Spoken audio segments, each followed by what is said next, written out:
قال الله تعالى في كتابه الكريم أعوذ بالله من الشيطان الرجيم بسم الله الرحمن الرحيم وأقيموا الصلاة وآتوا الزكاة وما تقدموا لأنفسكم من خير تجدوه عند الله إن الله بما تعملون بصير صدق الله العظيم وقال النبي صلى الله عليه وسلم حصنوا أموالكم بالزكاة وداووا مرضاكم بالصدقة صدق رسول الله فيما قال أو كما قال.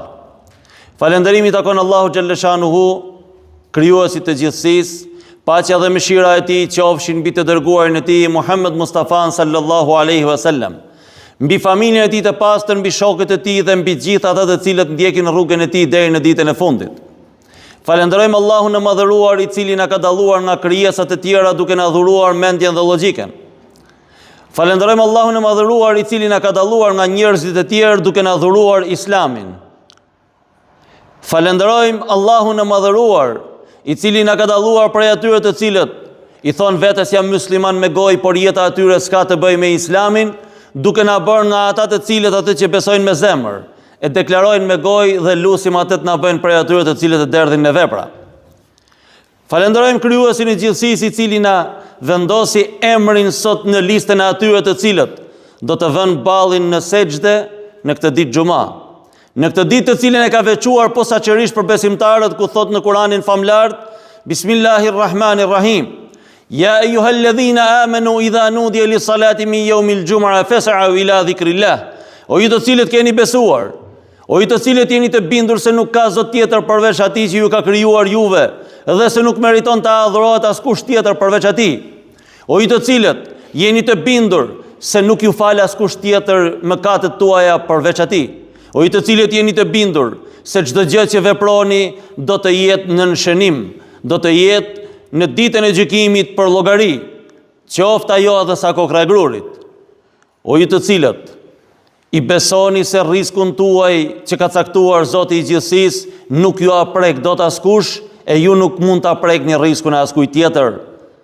O ju të cilët jeni të bindur se dita e gjykimit do të ndodhë e para Zotit do të dalim. Kur të bëhet thirrja ditën e xuma, lini punët e kësaj dynja dhe vraponi për tek Allahu i madhëruar. Vraponi për ta përmendur atë. Vraponi për t'i kërkuar falje atij. Vraponi për ta falendëruar dhe për t'i kërkuar atij të mira në këtë botë e për në botën tjetër.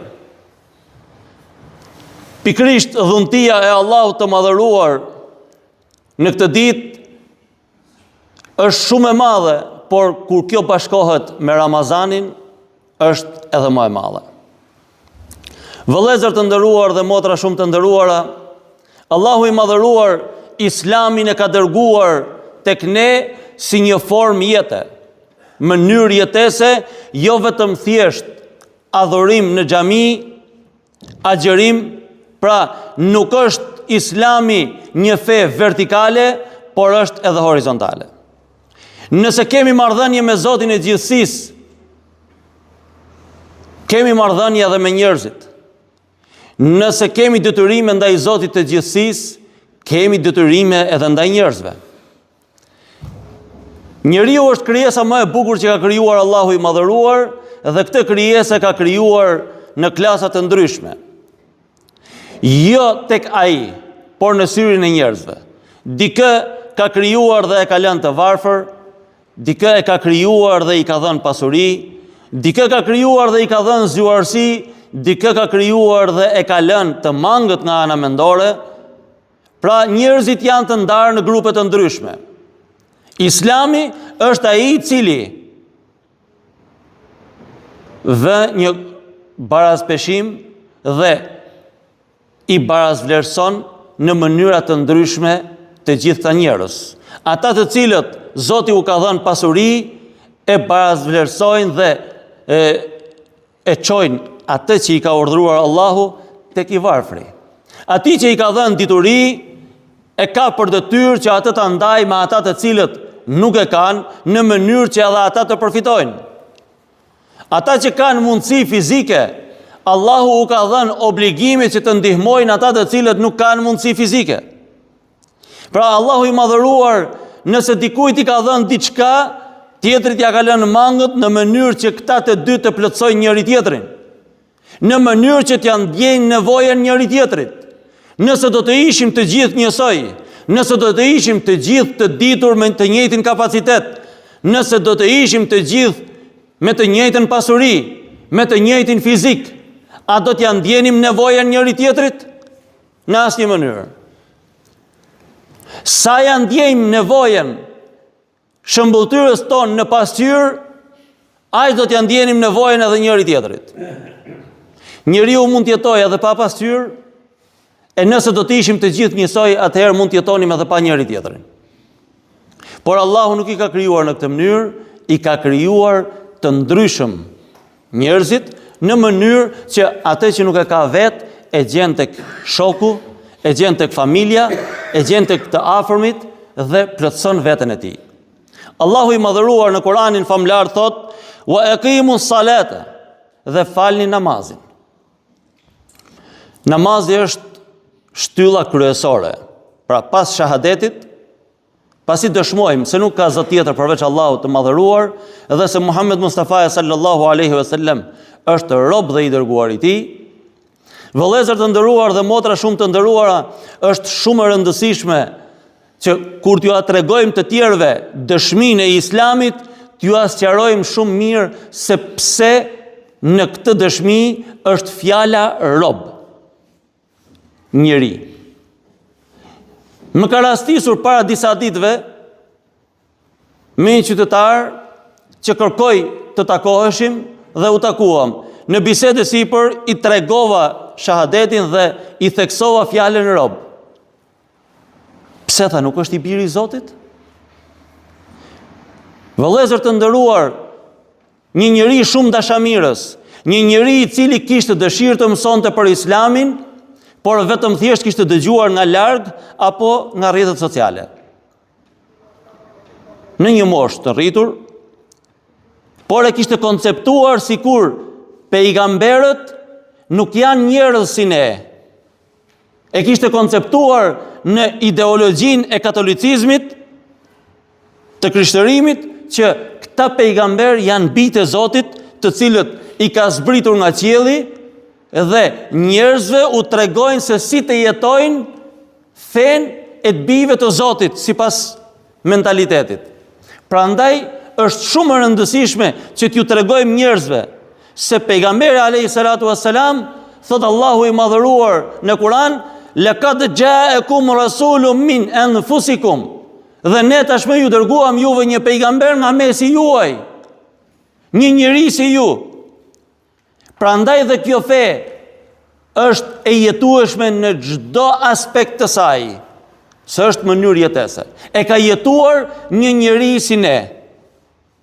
Kur e pyesin Aishën, Allahu qoftë i kënaqur me te, pasi kishte ndëruar jetë pejgamberi alayhi salatu wassalam, si ishte jeta e tij, ajo çfarë u thot? Nuk e lexoni Kur'anin ju? Nuk e kuptoni Kur'anin ju? E lexojmë, e kuptojmë, mundohemi ta veprojmë. Ai ishte Kur'ani i gjallë. Vëllezër dhe motra, nëse ne nuk kemi synim në jetën tonë që të jemi një Kur'an i gjallë në rrugë, në shtëpi, në punë, nëse synimi jonë nuk është të jemi një Kur'an i gjallë, do të thotë që ne nuk kemi arritur ta konceptojmë ashtu siç duhet Islamin. Të jesh Kur'an i gjallë do të thotë edhe kur përshëndet tjetrin, ta përshëndesësh ashtu siç urdhëron Kur'ani. Edhe nëse tjetri të ofendon, ti kthesh përgjigje siç të urdhëron Kur'ani, jo siç të thot egoja jote. Të ofendoj, t'ja kthesh me të njëjtën monedhë, do të thot të refuzosh mirësinë që të ka dhënë Zoti ty dhe të biesh në ligësinë e atij i cili nuk e ka këtë mirësi. I thonë shokët pejgamberit alayhi salatu wassalam: "O i dërguari i Allahut, përse e do Aliun më shumë se ne?" Pejgamberi alayhi salam u thot: "Nëse i bëni dikujt mirë dhe ai u kthen më të keq, çfarë bëni?" "Ja Rasulullah, i bëjmë përsëri mirë." "Ju a kthen përsëri më të keq, çfarë bëni?" "Përsëri i bëjmë mirë." Përsëri u akthej me të keq. Si do veproni? Përsëri i bëj mirë. Të njëjtën gjë bëri prap, u akthej me të keq. Çfarë do bëni? Ja Rasulullah, i shkpusi marrëdhëniet me te, 3 herë ndihmuam, 3 herë e duruam, më tepër nuk e durojmë dot. Thritni, thot Aliun radiallahu an. E thrasin dhe të njëjtën pyetje ja bën dhe atij, dhe kur shkon në herën e 7, Aliu radiallahu an i thot: "O i dërguari i Allahut, nëse do më pyesësh deri nesër, unë të njëjtën përgjigje do t'jap. Sepse thot, Allahu i madhëruar në zemrën time ka dhuruar mirësi e në zemrën e atij ligësi. Nuk mund të refuzoj dhuntin që më ka dhënë Allahu i madhëruar mua për të rënë në gradën e atij e për të pranuar ligësinë e atij." Pra Allahu i madhëruar nëse dikujt në zemër i ka mbjell farën e ligësisë, ne nuk mund të refuzojmë farën e mirësisë që kemi në zemrën tonë për të dalë tek ai. Ne do të veprojmë si na ka hije ne, ai vepron si i ka hije atij. Atëherë, ne duhet të shohim çfarë thot Zoti për ne, si duhet jetojmë, e jo çfarë thon njerëzit apo siç na ka ënda neve. Sepse ka raste që mërzitemi, dikush na prek në atë egon tonë dhe e harrojmë që është Kurani, e harrojmë që është Zoti, e harrojmë që është Islami, i japim përgjigje, pastaj pendohemi. Muslimani duhet të jetë i matur, duhet të jetë i vetëdijshëm për përgjegjësitë që ka. Pejgamberi alayhis salatu wassalam kur shkoi në Taif, e gjakosën. Xhebraili alayhis salam i tha: "Ja Rasulullah, nëse do ta fundosim Taifin." Pejgamberi alayhis salam si u dha përgjigje? Jo. Se mund të ketë pasardhës të tyre që do ta besojnë Zotin. Mund të ketë pasardhës të tyre. E kishte humbë shpresën për ata që ishin mbi dhe në atë kohë. Mund të ketë pasardhës të tyre që do ta besojnë Zotin. Vallë, sa veprojmë ne me njerëzit që hasim për ditë në këtë mënyrë, ku ai mund të na ofendojë apo mund të na shajnë edhe fen, dhe ne i shkpusim marrëdhëniet me te, ndoshta edhe ofendojmë, ndoshta edhe e mallkojmë. Në vend që të themi: "O Allah, nëse është për të udhëzuar, udhëzoje. Nëse nuk është, sill pasardhës të tij që të udhëzohen në rrugën tënde." Muslimani është mirëdashës, muslimani i do të mirën kujdo, muslimani nuk është mallkues, muslimani nuk është ofendues. Pra thot Allahu i madhëruar: "Wa aqimus salah", dhe falni namazin. Ai njeri i cili posedon këto karakteristika të Islamit do të dalë para Allahut të madhëruar dhe të thot: "O Allah, unë jam këtu para tejet për të marrë tekbir dhe për të falë namaz." Namazi është në një farë mënyrë të japësh raport Allahut të madhëruar se çfarë bën ti gjatë ditës. E fillon me namazin e sabahut, me namazin e drekës, të i qindis, akshamit dhe t'jatsis. Pra, je 5 herë në ditë para Allahut të madhëruar për të raportuar se çfarë ke bërë ti gjatë ditës. Dhe direkt pas kësaj, thot Allahu i madhëruar: "Wa atu zakah", dhe jepni zekatin. Një temë e cila shpeshherë hoxhallarët e përtypin një herë, ata përmendim, a mos ta përmendim, ta themi apo mos ta themi. Kam hasur shpesh në hoxhallar që lere se janë besimtarë të ri, mos ju a përmend zekatin. Pse? Po, ndoshta e keq kuptojnë. Le ta keq kuptojnë. Nëse do të keq kuptojnë atë çfarë ka thënë Allahu i madhëruar, do të thotë që akoma nuk e kanë konceptuar ashtu siç duhet. Nuk e kanë pastruar veten e tyre në mendimin për Allahun. Vëllezër të nderuar dhe motra shumë të nderuara, zekati është pastrimi i pasurisë që Allahu i madhëruar u ka dhuruar. Në surën Bekare, ajetet e para: Elif Lam Mim, dhalikel kitabu la rajbe fih. Ky është një libër në të cilin nuk ka as edhe një lloj dyshimit. Dhalikel kitabu la rajbe fih, huden lil muttaqin, në të ka udhëzim për ata të cilët kanë frikë Allahun. Ata të cilët janë të përkushtuar, ata të cilët janë të devotshëm. alladhina yu'minuna bil ghaibi wa yuqimuna salata wa mimma razaqnahum yunfikun, dhe ata të cilët besojnë në Allahun e madhëruar në të padukshme dhe japin atë çfarë u ka dhënë Allahu i madhëruar. Atëherë pasuria kujt është? E Allahut të madhëruar. Me një sëmundje, Allahu i madhëruar të gjithë pasurinë që ti ke fituar tër jetën për 30 sekonda me një tërmet ta merr. Për 2-3 orë me një operacion ta merr. Punon tër jetën, mbledh 30.000, 40.000 euro, 100.000 euro, 200.000 euro, 1 milion euro, 5 milion euro, vetëm kur shikon një shifër që të bëhet operacion djali apo vajza, kushton kaq milion euro.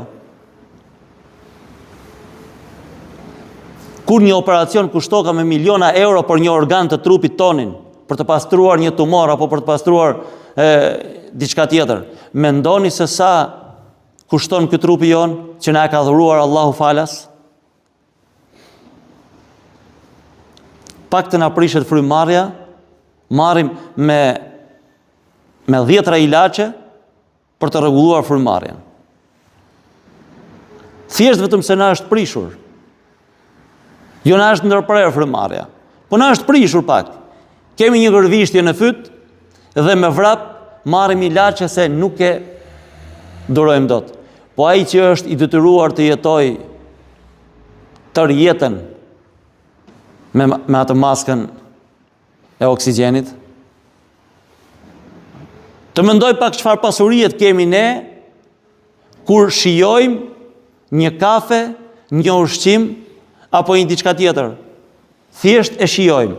Na kap gripi, na ikën shija nga gjuha, nuk duam as të ham bukë, nuk duam as të pim asgjë, sepse nuk na shijon.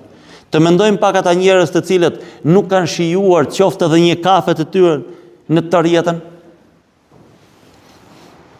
Atëherë, kjo pasuri e kujtja është? E kemi fituar ne? Në asnjë mënyrë. Allahu i madhëruar të ka zgjedhur ty që të jap atë pasuri dhe të provoj se sa i drejt do të jesh ti me këtë pasuri. Sa i drejt do të jesh ti me shpërndarjen e kësaj pasuri. Pra, besimtarët falin namazin dhe japin zeqatin, ata të cilët janë përgjegjës ndaj tij, sepse janë kategori të ndryshme, disa janë të detyruar të japin dhe disa janë për të marrë. Prandaj e thash në fillim të hutbes që Allahu i ka krijuar të ndryshëm njerëzit, në mënyrë që t'ja ndjejnë nevojën njëri tjetrit dhe të jetojnë në bashkësi. Wa ma tuqaddimu li anfusikum min khairin, dhe çfarë do t'ju pri juve nga e mira, pra çfarë do që të bëni ju të mirë, do ta gjeni atë në të ardhmen. Do ta gjeni atë gjatë jetës tuaj, do ta gjeni atë në ditën e gjykimit. Është një shprehje që thot, bëje të mirën dhe hidhe në det. Nëse peshku nuk ta di, krijuesi i peshkut do ta di. Neve shpeshherë na duket sikur na shkoi dëm ajo ndihma nëse nuk e merr vesh gjithë mahalla. Neve na duket sikur e hodhëm në një humner atë pasurinë kur ja japim dikujt dhe nuk e merr vesh askush. Na duket sikur na e vodhi ai tjetri nëse ne ja japim fshehtas. Jo, duhet ta reklamojmë, duhet i tregojmë të gjithë atyre që shiko, unë filani po jap këtë, po i bëj shtëpinë këtij, po i jap një karrocë invalidi këtij dhe e fotografojmë, prit se s'ka dalë bukur kjo fotografi, ta marrim edhe nga krahu këtej, po ta marrim edhe nga krahu këtej. Jemi bërë që çdo adhurim të cilin Allahu i madhëruar e ka urdhëruar për ne vetëm për hir të tij, e kemi kthyer vetëm për hir të njerëzve. As zeqati, as namazi, as haxhi, as gjë nuk është për njeriu, është për krijuesin i gjithësisë. Por Allahu disa adhurime i ka dhënë që t'i bëjmë ndërmjet njëri tjetrit, por për kënaqësinë e tij, dhe disa adhurime i ka lënë direkt për veten e tij. Agjërimi është i atill që nuk i bën dot selfie, duke agjeruar, sepse nuk e shef kush, si që bën tani sa po shkoj në ruku. Sa kam shkuar në Qabe dhe preka Qaben, prit t'ju tregoj atyre të mahallës se do të bëj një selfie të bukur. Aman të keqen, ma bëj një fotografi të dalë kështu prit. Kam dalë bukur po, e kam Qaben mrapa, e kam Qaben mrapa. Në namaz, prit të lidhem bukur. Kur të shkoj në sejdë më merr me detajen fotografisë du ta hedh te profili. Hajde hidha agjerimin. Megjithëse edhe këtë kemi filluar të reklamojmë. Kohëve të fundit kanë dalë shumë gazetar apo pseudo gazetar dhe pyetja më ignorante që ekziston, sa vjet ke që agjeron? Edhe besimtari pa të keq i thot kaq vite. More vlla, më i modër. Po këtë agjerimin për kë po e bën? Apo e bën për t'i treguar tjerëve se shiko, unë kam 30 vjet që agjeroj. Ta dish ti çfarë besimtarit jam unë? Unë kam agjeruar dhe në kohën e komunizmit, për kë agjerove? Për mua? Për vete? Ata ka lënë Allahu të fshehtë midis ti dhe ty. Po, pse po e hap sekretin që ke me Allahun? Agjerimi është sekret midis robit dhe Allahut. Mos e nxirrni sekretin në shesh. Se nëse e nxirrni këtë sekret, Zoti na ruajt, Allahu në ditën e gjykimit mund të na thotë që atë merit që doje prej meje, atë mëshirë që doje prej meje, ti duke a thënë të tjerëve e prite prej tyre. Vetëm në një moment mund të thuash jam agjerueshëm. Dhe atë thot pejgamberi alayhis salatu wassalam, kur të ngacmon dikush, kur don të ngatrohet dikush me ty, i thua jam agjerueshëm. Në mënyrë që të largosh ngatresën, në mënyrë që të largosh debatin. Por jo për të treguar se sa i fort jeti ke kaq vite që agjeron. Dhe në një moment tjetër mund ta bësh publik në familjen tënde, ndaj fëmijëve tuaj, kur ju tregon vështirësitë që ke has kur s'kishe, në mënyrë që fëmijët ta kuptojnë dhe ta agjerojnë, por jo për të treguar se sa i devotshëm jeti.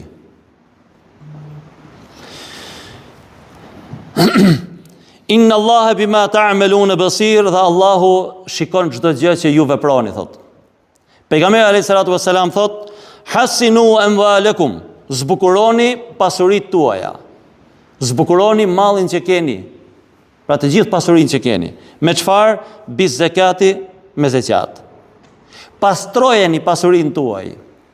Sepse në të është haku i të varfrit, haku i jetimit. Është brenda, e ka futur Allahu i madhëruar brenda në të. Wadawu, dhe shëroni mardhakum, sëmundjet tuaja, bis sadakati, me lëmosh. Shëroni sëmundjet tuaja, thot pejgamberi alayhis salatu wassalam. Këto sëmundje mund të jenë sëmundje fizike, këto sëmundje mund të jenë sëmundje shpirtërore, mund të jenë psiqike, e shumë të tjera.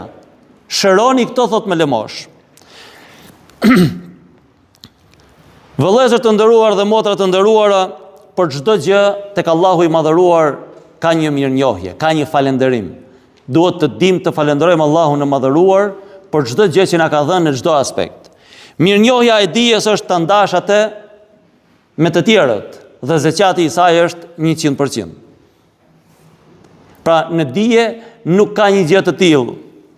Unë si hoxh do të tregoj vetëm 10% se kam harxhu gjithë këto vite ta mësoj, tani unë ta jap ty për 2 ditë nuk ka kuptim. Jo.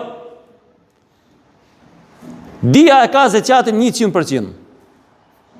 Po edhe zanati që ke, profesioni që ke, të gjitha këto zeqatin e ka 100%. Nëse do t'ja mësosh dikujt, do t'ja mësosh ashtu siç duhet. Mirënjohja e kohës është ta shfrytëzosh atë ashtu siç duhet. Ta shfrytëzosh në atë mënyrë që në ditën e gjykimit ajo kohë të dëshmojë për ty për mirësinë që ke pas, për mënyrën se si ti e ke shfrytëzuar. Si thot Allahu në Kur'an, wal asri innal insana lafi khusr. Pasha kohën, me të vërtet njerëzit janë në humbje. illa alladhina amanu wa amilu salihati. Përveç atyre të cilët kanë besuar dhe kanë bërë veprat e mira, wa tawasau bil haqqi wa tawasau bis sabr, dhe kanë këshilluar në rrugën e drejtë dhe kanë këshilluar për durim. Mirënjohja e pasurisë, falënderimi i Zotit për pasurinë që të ka dhënë, është sadakaja dhe zeqati. Zeqati ka kushtet e tij. Nuk na del koha tani të marrim kushtet e zeqatit dhe kushtet se kujt duhet ja japim, por të dim që 1/20 e pasurisë për ata të cilët kanë mbi 5.600.000 lekë që kanë fjetur një vit në shtëpinë e tij, për këtë shumë do të japin 1/20 dhe mbi këtë shumë. Ata të cilët janë nën këtë shumë janë ata të cilët përfitojnë nga zeqati. Thot Allahu i madhëruar në Kur'an: "Wa idha ta'adhana rabbukum la in shakartum la azidannakum." Dhe kur Allahu i madhëruar ju njoftoi juve në një mënyrë të bindshme, të qartë, nëse falenderoni Allahun e madhëruar për të mirat që u ka dhënë, la in shakartum la azidannakum, Allahu do t'ju arshtojë juve atë pasuri. Një ditë i thot Ibrahimi a.s. Gjebrail a.s. Si që dihet, Ibrahimi a.s. ka një epitet Khalilullah, miku i Zotit. E ka fituar këtë epitet se thuhet se shtëpia e tij ka qenë me 4 dyer. Lindje perëndim, veri jug, në mënyrë që udhëtarët që vinin nga lindja mos t'i lodhte për t'i futur në shtëpi nga dera e perëndimit, por t'i fus direkt nga dera e lindjes. I u jepte ushqim, i përcillte dhe vazhdonin rrugën. Thuhet që nuk ka ngrënë asnjë vakt bukë pa patur një mysafir në shtëpi. Për këtë arsye dhe ka fituar epitetin miku i Zotit. I thot një ditë Gjebrail a.s. O Gjebrail, kam një kërkesë. I lutem Allahut të madhëruar të ma marr pak pasurinë, të ma paksoj pak pasurinë, sepse duke u marrë me gjithë këtë pasuri, me llogarinë e saj, duke u marrë me këtë, kam frikë se do të humbas kohën që duhet i përkushtoj Zotit të gjithësisë. E çuditshme, Ibrahimi a.s. i kërkon Zotit që t'i paksoj pasurinë. Ndërsa sot edhe pse kanë, s'din ku e kanë, pra vrapojnë për ta shtuar më shumë. Gjebrail a.s. pas një kohët vjen dhe i thot: O Ibrahim, Allahu e ka pranuar kërkesën tënde, por ka një kusht. Kur t'ju a them kushtin, vëllezër dhe motra, të gjithë do të mendoni se çfarë ndodh në shtëpiat tona, në jetën tonë të përditshme. Kush është kushti, thot? E pranoj me gjithë qef, vetëm të më lehtësojnë pak. Do të marrësh bukën, thot, dhe ta hash atë rrugës duke ecur në këmbë. Ibrahimi a.s. thuhet që merr një përpars, e lidh, dhe bukën që hante në këmbë, mlidhte thërmia dhe i hante edhe ato. Pasuria ju shtonte shumë fish. I ankohet Gjebrail a.s. Më the që do të paksohet pasuria, e hëngra bukën në këmbë. Pse nuk mu paksua? Gjebrail a.s. i thot: qëllimi pse Allahu i madhëruar të tha që ta hash bukën në këmbë, ishte që thërmia të binë në tokë, t'i shkelje më këmbë dhe Allahu t'i jepje një sebeb për të marrë pasurinë. Allahu nuk bën pa drejtësi. Nuk e merr pasurinë kur ti e falenderon atë. Nuk e merr pasurinë kur ti ja din vlerën e saj. Por ta shton atë. Shikoni çfarë thot Allahu: "La in shakartum la azidannakum." Nëse ju më falenderoni mua për të mirat që ju kam dhënë, unë do t'ju arreshtoj ato juve. Po falënderimi nuk është vetëm me fjalë. Nuk është të thuash faleminderit o Zot që më ke dhënë, pastaj ta shfrytëzosh e ta shpenzosh si të kesh qef. Jo. Falënderimi është ta shpenzosh në rrugën e duhur, ta respektosh ashtu siç duhet. Tani në shtëpiat tona, si hahet ushqimi? Vallë, a më shumë ka gjell në koshat e kuzhinës apo në tavolinat tona? A kemi ndonjë dhomë pa thërmia? Nuk po them kuzhinën, se kuzhina është bërë si furr bukët. Gjithandaj thërmia. A kemi ndonjë dhomë dhoma e gjumit. Ti jap fëmijës telefonin në dorë, ti jap edhe një molto apo diçka në dorë, te krevati atje, të rri paksa të bëj punët e shtëpisë. Apo del me baba në kafe, jepja një kurabi në dorë, luj i thot fëmis, dhe thërmijat binë në tokë e i shkelim. Pastaj pse nuk kemi pasuri? Pastaj pse nuk kemi bereqet në shtëpiat tona? Ne po bëjmë çmosin që Allahu i madhëruar na e heq pasurin, po bëjmë çmosin, edhe pse punojmë ditë natë. Ham iftar. Allahu i shpërbleft të gjitha ata të cilët shtrojnë iftare. Në iftar ka bereqet, janë tavolinat e mbushura, por kur largohemi nga iftaret, vallahi të vjen për qarë. Shikon, një pjatë është marrë vetëm një lugë, një salat nuk është prekur as pak, por për restorantin që e ka shtruar, ajo nuk ka vlerë sepse e ka marrë lekun. Ku do shkoj? Në kosh. Kemi agjëruar tër ditën, kemi sakrifikuar tër ditën, dhe me adhurimin e iftarit, sepse është pjesa e adhurimit iftari, ne çfarë bëjmë? Në një farë mënyrët kërkojmë që ta hedhim në kosh të gjithë atë sakrificë që kemi bërë gjatë gjithë ditës. Vëllezër dhe motra, shtroni aj sahani. Nuk u ngopet me pjatën e parë. Nuk është turp, merrni pjatën e dytë. Por të paktën kur ta merrni pjatën, ta mbaroni. Se na është bërë një adet. Nëse nuk lenja 2 lugë në pjatë, nuk e kupton një zoti i shtëpisë se ti e ngopër edhe është turp. Jo, turp për muslimanin është ta lëj pjatën pa e fshirë.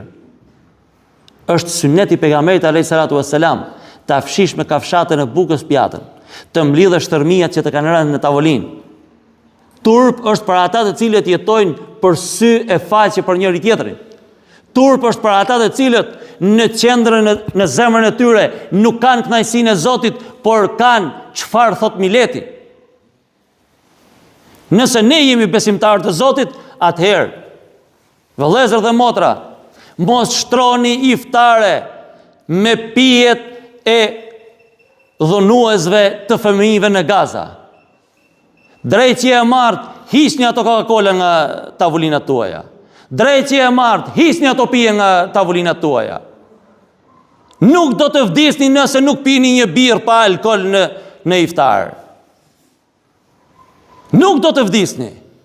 Por ama do të vdisni në ditën e gjykimit nëse Zoti na ruaj delni në krahun e atyre të cilët kanë vrarë fëmijë me shekuj. Wallahi billahi ata nuk blejnë as edhe një gjë nga ata të cilët prodhojnë muslimanët.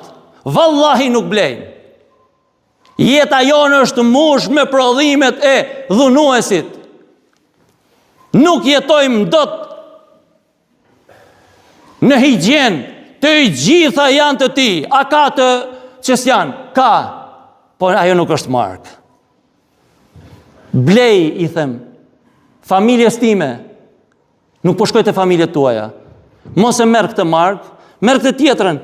Po kjo se të kam myt në televizor. Kry çdo gjysmore të del në reklam. Si lan, kjo nuk lan asnjë tjetër. Nuk lan gjaku i fëmijëve. Nuk lan. Gjaku i fëmijëve në ditën e gjykimit do të lajnë ty, po do të lajnë si mortja. Vëllezër të nderuar, motra shumë të nderuara, nuk është Islami të vim të falim 2 rekat namaz në xhami, e pastaj të dalim të mushim qeset tona me prodhimet e atyre që po na vrasin për ditë. Ky nuk është Islam. Ky është ta tradhtosh Islamin. Doni të pini me patjetër, veni ujë. Doni të pini me patjetër, veni ndonjë lëng frutash që e keni të tuajin. Doni të pini me patjetër, veni dhall. Po veni se kemi plot gjëra. Hiqni nga jeta juaj këto. Unë po luftoj me veten time prej vitesh, që t'i eliminoj çdo gjë që ka të bëjë me ata. A kam arritur që ti eliminoj të gjitha? Zoti më fal, nuk kam arritur. Por po luftoj. Ju këshilloj si vëlla, edhe ju luftoni. Jemi në Ramazan. Dhënia kusht vetes tuaj që do filloj në Ramazan ti eliminoj këto gjëra e pas Ramazanit të vazhdoj ti eliminoj këto gjëra. Do na pyes Allahu i madhëruar në ditën e gjykimit. Walain kafartum, dhe nëse ju me mohoni mirësitë që u kam dhënë, inna adhabi lashadid, dënimi im do të jetë i tmerrshëm në ditën e gjykimit, thot Allahu i madhëruar. Në një ajet tjetër thot Allahu i madhëruar, wa fi amwalihim haqqun lisaili wal mahrum. Në pasurinë e të pasurit është edhe haku i të varfrit dhe i lypsit. Këtë e thot Allahu i madhëruar, nuk e them unë. Ata që kanë pasurinë, që i përmushin kushtet për dhënë zeqatin, apo edhe ata që duan të japin sadaka, të japin, por të japin sadaka nga ajo tamam siç e përshkruan Allahu i madhëruar. Allahu i madhëruar në një ajet tjetër kuranor, dhe për ta mbyllur, dhe ju kërkoj ndjes për zgjatjen, thot: Ja ejuhalladhina amanu, o ju të cilët keni besuar, anfiku min tayyibatin, jepni nga të mirat, nga pasuria e mirë e juaja, jepni nga ajo që ju e doni. Ma kesebtum, pra prej asaj që ju keni fituar. Nga gjithë pasuria që keni fituar, zgjidhni më të mirën për ta dhënë. Sadaka apo zeqat. Wa mimma akhrajna lakum min al-ardi, dhe prej asaj që ne kemi nxjerrur prej tokës për ju. Çfarë do të thotë? Prej bimëve, pra bujqësia ka për obligim të jap zeqatin e pasurisë, e mallit që nxjerr nga toka. Çdo lloj mallit ka zeqatin e vet. Ai i cili prodhon ka sera të tëra, duhet të jap zeqatin e saj. Ta jap si perime, si fruta që i ka. Sepse është haku i të varfrit aty, është haku i jetimit aty, është haku i atij që lypën. Wala tayammamul khabitha, dhe mos jepni atë të cilën është e ndyt, është e rëndomt.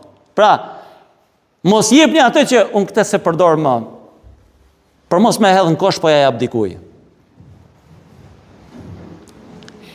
Kjo nuk është vepër e një besimtarit. A japim rroba që nuk i përdorim më, i japim, por nuk mund t'i japim për njetin e zeqatit.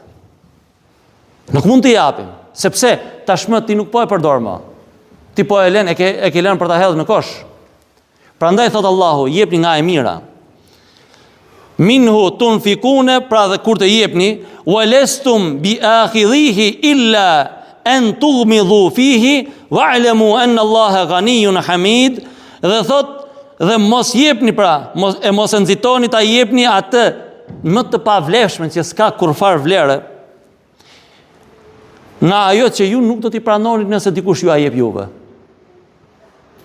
Pra kur të japim diçka, në radhë të parë do të pyesim veten tonë, nëse dikush ma jep mua këtë, e pranoj? A e marrun këtë? Nuk e marr. Atëherë dhe ti mos e jep. Mos e jep. Sepse thot, inna Allaha ghaniyun hamid, Allahu është i pasur. Allahu është i madhërueshëm. Nuk ka nevojë Allahu për ato gjëra të rëndomta që ju keni. Vëllezër dhe motra, kur japim zeqat apo sadaka, duhet të kemi parasysh edhe nderin e të varfrit. Duhet të kemi parasysh edhe dinjitetin e tij. Tregon një imam, thot, një ditë pash një grua që po mlidhte letra në koshat e plehrave. Ju afrova afër, dhe sa ju afrova, ishte Ramazan, thot, ajo e kuptoi se për çfarë u afrova dhe tha, Imam Efendi, nuk kam nevojë për atë pakon e ushqimeve që do m'japësh, por të ftoj sonte për iftar. Mora fëmijët dhe u nisa për të shkuar atje ku jetonte ajo, për të ngrënë iftar me të. Kur shkova, thot, tek ajo baraka që ajo jetonte, Pash një 4 apo 5 kuti ushqimesh që njerëzit ja kishin lënë të dera dhe kishin ikur me atë mburrjen që unë sot bëra një sevap, dhe asnjëri nuk kishte hyrë brenda. Hyra bashkë me familjen time, thot, dhe kur pash, çfarë të shoh? Aty nuk u merrte frym, jo të jetoheshe. Aty jo të haje bukë, po aty edhe ujë nuk pije dot. Fëmijët e mi nuk hëngrën, thot, as edhe një lugë nga ushqimi që ajo kishte përgatitur. Dhe po mbënin me sy, papi, kur të dalim? Nuk qëndruam dot as 10 minuta brenda. Dola, por nuk i thash dot as mirupafshim. Vëllezër dhe motra, shumë njerëz kanë nevojë për frymën tonë. Kanë nevojë t'i kuptojmë ata se çfarë vështirësish kanë. Nuk kanë nevojë vetëm për një kuti me plot ushqime që ja çojmë, ja hedhim aty, i përmend fotografitë, s'du t'i përmend më. Pra, nuk kanë nevojë vetëm për t'ia çuar atë, po kanë nevojë edhe të ulesh me ta të bisedosh. Si je, a je mirë? Si ja bën? Sepse ata njerëz nuk kanë njerëz për të fol. Ata njerëz e shohin veten e tyre si një kosh që të tjerët e vinë kur kanë probleme shpirtërore për veten e tyre, vinë dhe ato problemet me atë kutinë e ushqimeve apo me qeset e ushqimeve i hedhin te ky kosh i këtu dhe ikin. S'du t'ja dinë për koshin, por du t'ja dinë vetëm për veten e tyre. Të bëhemi bashkjetues me ata të cilët e vuajnë. Sepse atëherë do ta kuptojmë çfarë do të thotë të ndihmosh një njeri në nevojë. Omer radiallahu an shikon një natë Ebu Bekrin radiallahu an në moshë të thyer që del nga Medina dhe në një periferi futet në një shtëpi, qëndron një gjysmëore apo ndoshta pak më shumë, del nga aty dhe ikën. Ebu Bekri ishte halife, kryetari i shtetit. Një natë, 2 natë, 3 natë, bëhet kurështar Omer radiallahu an, dhe një natë pasi del Ebu Bekri radiallahu an prej asaj shtëpi, shkon dhe futet brenda. Shikon një plak e cila ishte e verbër. E pyet, mojnën, thot, përse vjen ky personi?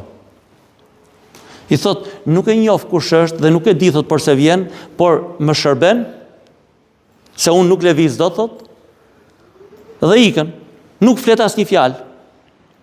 Ndron jetë Ebu Bekri radiallahu an, Omeri radiallahu an thot, ta vazhdoj traditën e Ebu Bekrit, ta ndihmoj këtë plak derisa të vdes. Shkon, nuk flet, sepse e dinte që Ebu Bekri radiallahu an nuk fliste, i bën të gjitha shërbimet dhe sa tenton të dalë në derë, plaka i thot, a ka ndruar jeta ai që më shërbente? Thot, ku e kuptove ti, thot? Asun nuk fola. Por a i thot, e histe bërthamën e hurmës kur ma jepte, ti ma dhe me bërtham. Vëllezër të ndëruar dhe motra shumë të ndëruara, a mund të jemi në rrugën e Ebu Bekrit radiallahu an? A mund të jemi në rrugën e Omerit radiallahu an? Hajde të jemi në atë rrugë. Sepse ata janë yjet e kësaj rrugë. Allahu na bëf prej atyre të cilët çdo vepër që e bëjnë vetëm për kënaqësinë e Tij. Çdo lutje që bëjnë vetëm për ta dëgjuar ai. Dhe çdo pasuri që harxojnë apo fitojnë, e fitofshin dhe e harxofshin në rrugën e Tij.